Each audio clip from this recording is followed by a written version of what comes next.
Hi friends, ಇವತ್ತಿನ special farm ಮೊಟ್ಟೆ ಕೋಳಿ ಬಸ್ಸಾರು ಯಾವ ರೀತಿ ಮಾಡೋದು ಅಂತಂದ್ಬಿಟ್ಟು ತೋರಿಸ್ಕೊಡ್ತಾ ಇದ್ದೀನಿ. ಬಿಸಿ ಬಿಸಿಯಾಗಿರುವಂತಹ ಮುದ್ದೆಗಾಗಿರ್ಬೋದು, ರೈಸ್ಗಾಗಿರ್ಬೋದು, ಚಪಾತಿ, ದೋಸೆ, ಪೂರಿ, ರೋಟಿ ಎಲ್ಲದಕ್ಕೂ ಸಹ ಕಾಂಬಿನೇಷನ್ನು ಸೂಪರ್ ಆಗಿರುತ್ತೆ.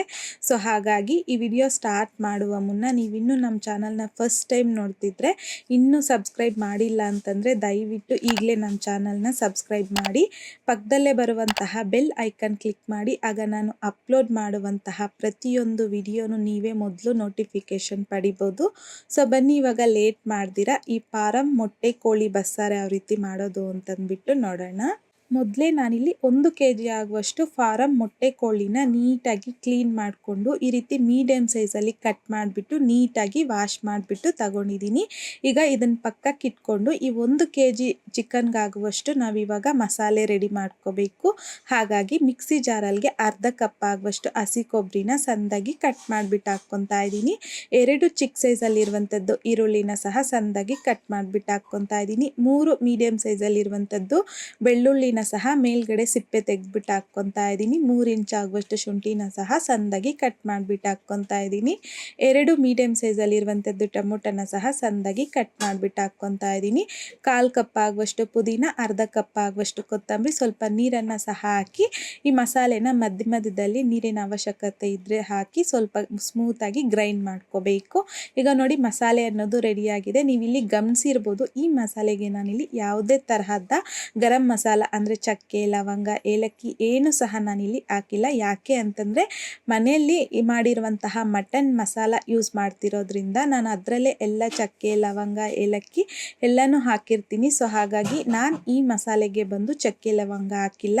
ಇನ್ ಕೇಸ್ ನೀವು ನಾರ್ಮಲ್ ಧನಿಯಾ ಪೌಡರ್ ಯೂಸ್ ಮಾಡ್ತಿದ್ರೆ ಸ್ವಲ್ಪ ಚಕ್ಕೆ, ಲವಂಗ, ಏಲಕ್ಕಿನ ಹಾಕಿ ಗ್ರೈಂಡ್ ಮಾಡ್ಕೋಬೋದು. ಈಗ ಮಸಾಲೆ ರೆಡಿ ಮಾಡ್ಕೊಂಡಿದ್ದಾದಮೇಲೆ ಕುಕ್ಕರಲ್ಲಿ 4 ರಿಂದ 5 ಟೇಬಲ್ ಸ್ಪೂನ್ ಎಣ್ಣೆ, ಅರ್ಧ ಟೀ ಸ್ಪೂನ್ ಸಾಸಿವೆ ಸಿಡ್ದಾದ್ಮೇಲೆ ಕರಿಬೇವು, 1 ಈರುಳ್ಳಿನ ಸಣ್ಣದಾಗಿ ಕಟ್ ಮಾಡಿಬಿಟ್ಟು ಹಾಕ್ಕೊಂಡು ಈ ರೀತಿ ಮಿಕ್ಸ್ ಮಾಡ್ಕೊತ ಮೀಡಿಯಂ ಫ್ಲೇಮ್ನಲ್ಲಿ ಈರುಳ್ಳಿ ಗೋಲ್ಡನ್ ಕಲರ್ ಬರೋವರೆಗೂ ಫ್ರೈ ಮಾಡ್ಕೋಬೇಕು.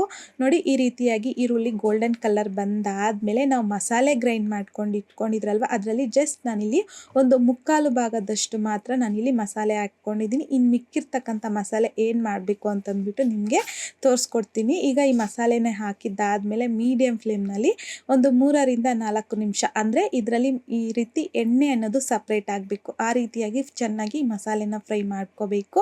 ಆವಾಗಲೇ ನಮಗೆ ಸಾರು ಟೇಸ್ಟ್ ಅನ್ನೋದು ತುಂಬ ಚೆನ್ನಾಗಿರುತ್ತೆ. ಈಗ ನೀಟಾಗಿ ವಾಶ್ ಮಾಡ್ಕೊಂಡಿರ್ತಕ್ಕಂಥ ಚಿಕನ್ ಹಾಕ್ಕೊಂಡಿದ್ದೀನಿ. ರುಚಿಗೆ ತಕ್ಕಷ್ಟು ಕಲ್ಲುಪ್ಪು, ಒಂದು ಅರ್ಧ ಟೀ ಸ್ಪೂನ್ ಆಗುವಷ್ಟು ಅರಿಶಿನ ಸಹ ಹಾಕ್ಕೊಂಡು ಈ ರೀತಿಯಾಗಿ ಚೆನ್ನಾಗಿ ಮಿಕ್ಸ್ ಮಾಡ್ಕೊತ ಫ್ರೈ ಮಾಡ್ಕೊಳ್ಳಿ. ಸೊ ಇದರಲ್ಲಿ ಮೊಟ್ಟೆ ಇತ್ತಲ್ವ ಅದು ಹಾಕ್ಕೊಂಡಿಲ್ಲ. ಈ ಟೈಮಲ್ಲಿ ಹಾಕಬಾರ್ದು, ಮಸಾಲೆ ಹಾಕ್ತಿರಲ್ವ ಆವಾಗ ಹಾಕ್ಕೋಬೇಕು. ಈಗ ನೋಡಿ ಮೀಡಿಯಂ ಫ್ಲೇಮ್ನಲ್ಲಿ ಒಂದು 10 ನಿಮಿಷ ಚೆನ್ನಾಗಿ ನಾನಿವಾಗ ಚಿಕನ್ನ ಬೇಯಿಸ್ಕೊಂಡಿದ್ದೀನಿ. ಈಗ ಮತ್ತೊಂದು ಸಲ ಮಿಕ್ಸ್ ಮಾಡಿಕೊಂಡು ಇದರಲ್ಲಿಗೆ 2 ಟೇಬಲ್ ಸ್ಪೂನ್ ಆಗುವಷ್ಟು ಹೋಮ್ ಮೇಡ್ ಮಟನ್ ಮಸಾಲ ಹಾಕ್ಕೊತಾ ಇದ್ದೀನಿ. ಈ ಮಟನ್ ಮಸಾಲ ಹೇಗೆ ಮಾಡೋದು ಅಂತಂದ್ಬಿಟ್ಟು ಆಲ್ರೆಡಿ ನಮ್ಮ ಚಾನಲಲ್ಲಿ ಅಪ್ಲೋಡ್ ಮಾಡಿದ್ದೀನಿ. ಲಿಂಕ್ನ ಡಿಸ್ಕ್ರಿಪ್ಷನ್ ಬಾಕ್ಸ್ನಲ್ಲಿ ಕೊಟ್ಟಿರ್ತೀನಿ, ಚೆಕ್ ಮಾಡಿ ನೋಡಿ. ಈಗ ಮಟನ್ ಮಸಾಲ ಹಾಕ್ಕೊಂಡಿದ್ದಾದಮೇಲೆ 1 ಟೇಬಲ್ ಸ್ಪೂನ್ ಆಗುವಷ್ಟು ಚಿಕನ್ ಮಸಾಲ ಹಾಕ್ಕೊತಾ ಇದ್ದೀನಿ. ಹಾಗೆಯೇ ಖಾರಕ್ಕೆ ತಕ್ಕಷ್ಟು 1 ರಿಂದ 1.5 ಟೇಬಲ್ ಸ್ಪೂನ್ ಆಗುವಷ್ಟು ಚಿಲ್ಲಿ ಪೌಡರ್ ಹಾಕ್ಕೊತಾ ಇದ್ದೀನಿ. 1.5 ಲೀಟರ್ ಆಗುವಷ್ಟು ನೀರನ್ನು ಹಾಕ್ಕೊತಾ ಇದ್ದೀನಿ. ನಾವಿಲ್ಲಿ ಮೊಟ್ಟೆ ಕೋಳಿ ಅಂದರೆ ಸ್ವಲ್ಪ ಈ ಚಿಕನ್ ಬೇಯಬೇಕಲ್ವಾ, ಹಾಗಾಗಿ 1.5 ಲೀಟರ್ ಆಗುವಷ್ಟು ನೀರನ್ನು ಹಾಕ್ಕೊಂಡಿದ್ದೀನಿ. ಹಾಕ್ಕೊಂಡಿದ್ದಾದಮೇಲೆ ಚೆನ್ನಾಗಿ ಮಿಕ್ಸ್ ಮಾಡ್ಕೋಬೇಕು. ನೋಡಿ ಈ ಕನ್ಸಿಸ್ಟೆನ್ಸಿಯಲ್ಲಿದ್ದರೆ ನಮಗೆ ಸಾರು ಅನ್ನೋದು ಪರ್ಫೆಕ್ಟಾಗಿ ಬರುತ್ತೆ.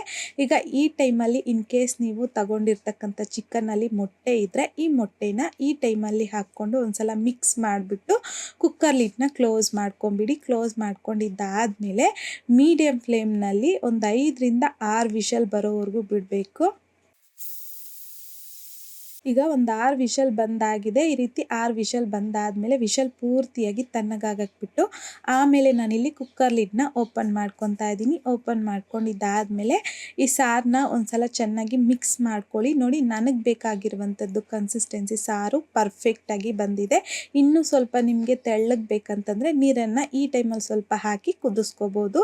ಈಗ ಈ ರೀತಿ ಸಾರು ರೆಡಿ ಮಾಡ್ಕೊಂಡಿದ್ದಾದಮೇಲೆ ಇನ್ ಕೇಸ್ ನಿಮ್ಗೆ ಇನ್ನೂ ಸ್ವಲ್ಪ ಚಿಕನ್ ಬೆಂದಿಲ್ಲ ಅಂತಂದರೆ ಇನ್ನೂ ಸ್ವಲ್ಪ ನೀರನ್ನು ಹಾಕಿ ಬೇಯಿಸ್ಕೋಬೋದು. ನನಗೆ ಚಿಕನ್ ಆಲ್ಮೋಸ್ಟ್ ಇವಾಗ ಬೆಂದೋಗಿದೆ, ಹಾಗಾಗಿ ಈ ಸಾರಲ್ಲಿರುವಂತಹ ಚಿಕನ್ ಪೀಸಸ್ನ ಒಂದು ಬೌಲಲ್ಗೆ ಸಪ್ರೇಟ್ ಮಾಡಿಕೊಂಡು ಪಕ್ಕಕ್ಕೆ ಇಟ್ಕೊತಾ ಇದ್ದೀನಿ.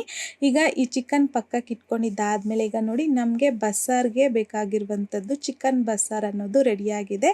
ಈಗ ಈ ಬಸ್ಸಾರನ್ನ ಪಕ್ಕಕ್ಕೆ ಇಟ್ಕೊಂಡು ಚಿಕನ್ ಫ್ರೈಗೋಸ್ಕರ ಕಡಾಯಿಗೆ 2 ಟೇಬಲ್ ಸ್ಪೂನ್ ಆಗುವಷ್ಟು ಎಣ್ಣೆ, 1 ಈರುಳ್ಳಿನ ಸಣ್ಣದಾಗಿ ಕಟ್ ಮಾಡಿಬಿಟ್ಟು ಹಾಕ್ಕೊತಾ ಇದ್ದೀನಿ. ಒಂದು 5 ರಿಂದ 6 ಬೆಳ್ಳುಳ್ಳಿನ ಮೇಲೆ ಸಿಪ್ಪೆ ತೆಗೆದ್ಬಿಟ್ಟು ಹಾಕ್ಕೊತಾ ಇದ್ದೀನಿ. 3 ಹಸಿಮೆಣಸಿನ್ಕಾಯಿನ ಕಟ್ ಮಾಡಿಬಿಟ್ಟು ಹಾಕ್ಕೊತಾ ಇದ್ದೀನಿ. ಕರಿಬೇವನ್ನು ಸಹ ಹಾಕ್ಕೊಂಡು ಮೀಡಿಯಂ ಫ್ಲೇಮ್ನಲ್ಲಿ ಈರುಳ್ಳಿ ಈ ರೀತಿ ಲೈಟ್ ಗೋಲ್ಡನ್ ಕಲರ್ ಬರೋವರೆಗೂ ಫ್ರೈ ಮಾಡಿಕೊಂಡ್ರೆ ಸಾಕು. ಫ್ರೈ ಮಾಡ್ಕೊಂಡಿದ್ದಾದಮೇಲೆ ಸ್ಟಾರ್ಟಿಂಗಲ್ಲಿ ಮಸಾಲೆ ಪೇಸ್ಟ್ ರೆಡಿ ಮಾಡ್ಕೊಂಡು ಇಟ್ಕೊಂಡಿದ್ರಲ್ವ, ಅದರಲ್ಲಿ ಉಳಿದಿರ್ತಕ್ಕಂಥ ಮಸಾಲೆನ ಈ ಟೈಮಲ್ಲಿ ಚಿಕನ್ ಫ್ರೈಗೆ ಹಾಕ್ಕೊಂಡು ಈ ರೀತಿ ಎಣ್ಣೆ ಸಪ್ರೇಟ್ ಆಗೋವರೆಗೂ ಲೋ ಟು ಮೀಡಿಯಂ ಫ್ಲೇಮ್ನಲ್ಲಿ ಈ ಮಸಾಲೆನ ಚೆನ್ನಾಗಿ ಫ್ರೈ ಮಾಡ್ಕೊಂಡಿದ್ದಾದಮೇಲೆ 1 ಟೀ ಸ್ಪೂನ್ ಆಗುವಷ್ಟು ಚಿಲ್ಲಿ ಪೌಡರ್, 1 ಟೇಬಲ್ ಸ್ಪೂನ್ ಆಗುವಷ್ಟು ಮಟನ್ ಮಸಾಲ, ಹಾಗೆಯೇ 1 ಟೀ ಸ್ಪೂನ್ ಆಗುವಷ್ಟು ಚಿಕನ್ ಮಸಾಲಾನ ಸಹ ಹಾಕ್ಕೊಂಡು ಲೋ ಫ್ಲೇಮ್ನಲ್ಲಿ ಈ ಮಸಾಲೆನೂ ಸಹ ಫ್ರೈ ಮಾಡ್ಕೋಬೇಕು. ನೋಡಿ ಈ ರೀತಿ ಎಣ್ಣೆ ಅನ್ನೋದು ಪೂರ್ತಿಯಾಗಿ ಸಪ್ರೇಟ್ ಆಗ್ತಾ ಬರುತ್ತೆ. ಈ ಟೈಮಲ್ಲಿ ನಾವು ಬೇಯಿಸಿಟ್ಕೊಂಡಿರ್ತಕ್ಕಂಥ ಚಿಕನ್ ಹಾಕ್ಕೊತಾ ಇದ್ದೀನಿ. ಹಾಕ್ಕೊಂಡಿದ್ದಾದಮೇಲೆ ಆಲ್ರೆಡಿ ನಾವು ಚಿಕನ್ಗೆ ಸಾರು ಮಾಡೋವಾಗ ಸಾಲ್ಟ್ ಅನ್ನೋದು ಹಾಕಿರ್ತೀರಿ, ಸೊ ನೋಡಿಕೊಂಡು ಸಾಲ್ಟನ್ನು ಅಡ್ಜಸ್ಟ್ ಮಾಡಿಕೊಂಡು ಮೀಡಿಯಂ ಫ್ಲೇಮ್ನಲ್ಲಿ ಈ ರೀತಿಯಾಗಿ ಮಿಕ್ಸ್ ಮಾಡ್ಕೊತ ಚೆನ್ನಾಗಿ ಫ್ರೈ ಮಾಡ್ಕೊಂಡಿದ್ದಾದಮೇಲೆ 1-2 ರಿಂದ 3 ನಿಮಿಷ 1 ಗ್ಲಾಸ್ ಆಗುವಷ್ಟು ನೀರನ್ನು ಹಾಕ್ಕೊತಾ ಇದ್ದೀನಿ. ಯಾಕೆ ಅಂತಂದರೆ ಮಸಾಲೆ ಎಲ್ಲ ಹಾಕಿರ್ತೀರಲ್ವ, ಆ ಮಸಾಲೆ ಅನ್ನೋದು ಬೇಯಬೇಕು. ಸೊ ಹಾಗಾಗಿ 1 ರಿಂದ 1.5 ಗ್ಲಾಸ್ ಆಗುವಷ್ಟು ನೀರನ್ನು ಹಾಕ್ಕೊಂಡು ಮಿಕ್ಸ್ ಮಾಡಿಬಿಟ್ಟು ಮೀಡಿಯಂ ಫ್ಲೇಮ್ನಲ್ಲಿ ಒಂದು 4 ರಿಂದ 5 ನಿಮಿಷ ಚೆನ್ನಾಗಿ ಬೇಯಿಸ್ಕೋಬೇಕು. ಒಂದು 5 ನಿಮಿಷ ಆದಮೇಲೆ ಈ ರೀತಿ ಮಿಕ್ಸ್ ಮಾಡ್ಕೊತ ಮೀಡಿಯಂ ಫ್ಲೇಮ್ನಲ್ಲಿ ಈ ಚಿಕನ್ನ ಚೆನ್ನಾಗಿ ಫ್ರೈ ಮಾಡ್ಕೋಬೇಕು. ಡ್ರೈ ಆಗಬೇಕು, ಇನ್ನೂ ಇದರಲ್ಲಿ ನೀರಿನ ಅಂಶ ಇದೆ ಅಲ್ವಾ, ಸೊ ಹಾಗಾಗಿ ಈ ರೀತಿ ನೀರೆಲ್ಲ ಚೆನ್ನಾಗಿ ಡ್ರೈ ಆಗೋವರೆಗೂ ಚಿಕನ್ನ ಫ್ರೈ ಮಾಡ್ಕೊಂಡಿದ್ದಾದಮೇಲೆ ಈಗ ಚಿಕನ್ ಫ್ರೈ ಸಹ ರೆಡಿಯಾಗಿದೆ. ಅಷ್ಟೇ ಫ್ಲೇಮ್ನ ಆಫ್ ಮಾಡ್ಕೊಂಬಿಡಿ.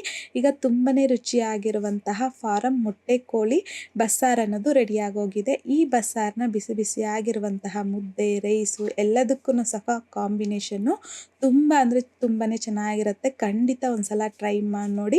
ಟ್ರೈ ಮಾಡಿದ್ದಾದಮೇಲೆ ನಿಮಗೂ ಸಹ ಟೇಸ್ಟ್ ಹೇಗೆ ಬಂತಂದ್ಬಿಟ್ಟು ಮರೀದೆ ಕಾಮೆಂಟ್ ಬಾಕ್ಸಲ್ಲಿ ಕಮೆಂಟ್ ಮಾಡಿ, ಲೈಕ್ ಮಾಡಿ, ಹಾಗೆಯೇ ನಿಮ್ಮ ಫ್ರೆಂಡ್ಸ್ ಆ್ಯಂಡ್ ಫ್ಯಾಮಿಲಿ ಜೊತೆಗೆ ಶೇರ್ ಮಾಡಿ. ಮತ್ತಷ್ಟು ಈಸಿ ಆ್ಯಂಡ್ ಸಿಂಪಲ್ ಕ್ವಿಕ್ ರೆಸಿಪೀಸ್ಗೋಸ್ಕರ ದಯವಿಟ್ಟು ನೀವಿನ್ನೂ ನಮ್ಮ ಮೇಘಶ್ರೀಸ್ ಕಿಚನ್ ಚಾನಲ್ನ ಸಬ್ಸ್ಕ್ರೈಬ್ ಮಾಡಿಲ್ಲ ಅಂತಂದರೆ ಸಬ್ಸ್ಕ್ರೈಬ್ ಮಾಡಿ.